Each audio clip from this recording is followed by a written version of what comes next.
Arsenal sign Zubimendi in January, April, May, June, and probably in July. We know that Arsenal are paying the £51 million release clause. We reported earlier this week that Martin Zubimendi had been in London to meet the Arsenal officials and just finalise those details within that contract. We're expecting it to be official next week. We know that he is going to be in London for the pre-season campaign, and he'll be amongst that Arsenal squad that's travelling to Singapore and Hong Kong as well for pre-season activity. So no questions, no concerns, no worries. He will be a member of Mikel Arteta's squad for next season. It's just a case of finalising that details and then it will be announced at some stage next week, probably because the new football financial year starts on the 1st of July and they'll make sure they get the deals done in next year's accounts as opposed to this year's. It's a simple accounting exercise, really. Okay, so it's a business issue that's holding things up. Yeah.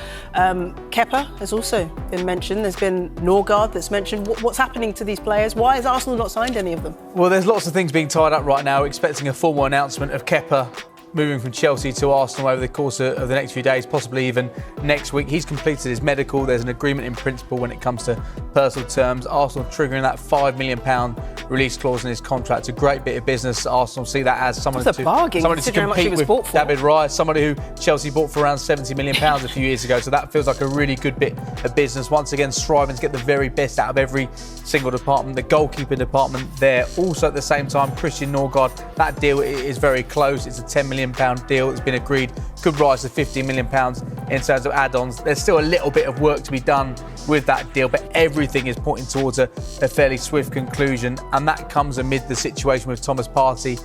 I think at this stage it's fair to say he's unlikely to stay at Arsenal. Talks have been ongoing around a new contract, but it looks like he's set to depart. So Arsenal have acted very quickly in bringing in Christian Norgard, the captain of Brentford. Then at the same time, so those are two deals which you'd think are very close to being confirmed. At the same time, they're also working on signing a centre-back in the form of Christian Mosquera from Valencia. He's got 1 year left on his contract. 20 years of age, he's a right-sided centre-back. It's an area of the pitch that Arsenal have been looking at for a period of time to try and strengthen in depth. They've got plenty of defenders. Arsenal, they're constantly looking to improve in that area of the pitch.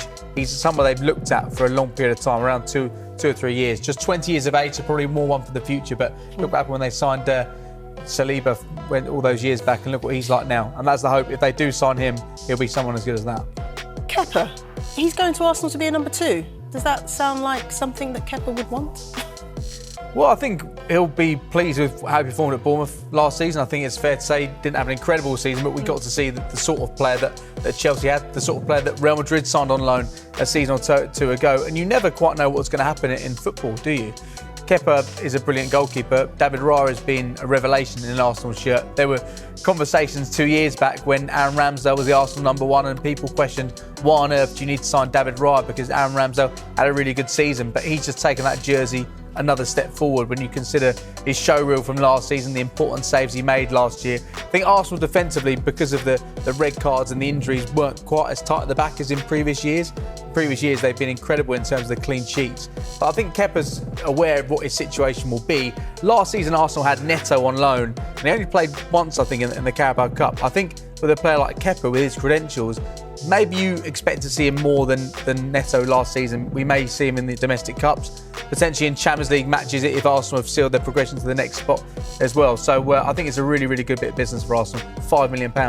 OK, so Mark, we've spoken about a goalkeeper for Arsenal, potential defensive midfielder, attacking midfielder. I know where this is going. I heard a rumour that Arsenal were looking for a striker, and I've been hearing that rumour for quite a while.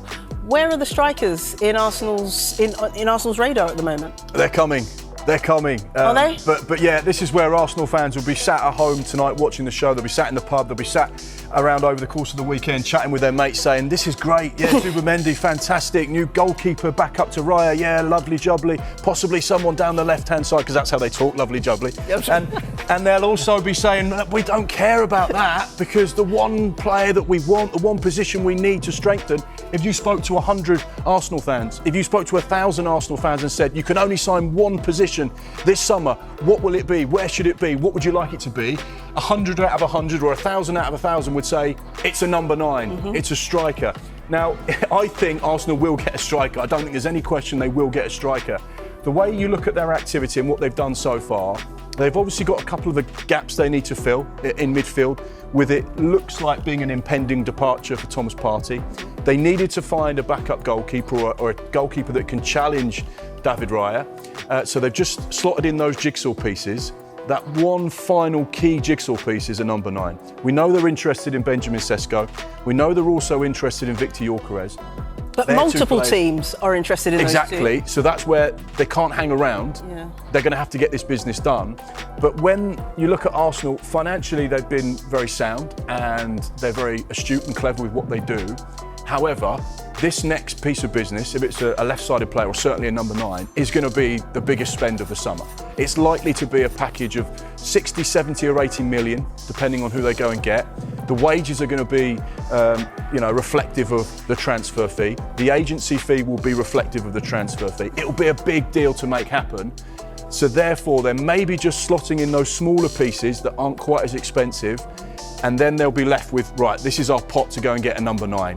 And we know what we can afford and we know what we're going to go and get. So I would say, Arsenal fans, as frustrating as it is, be patient. It will come. Okay.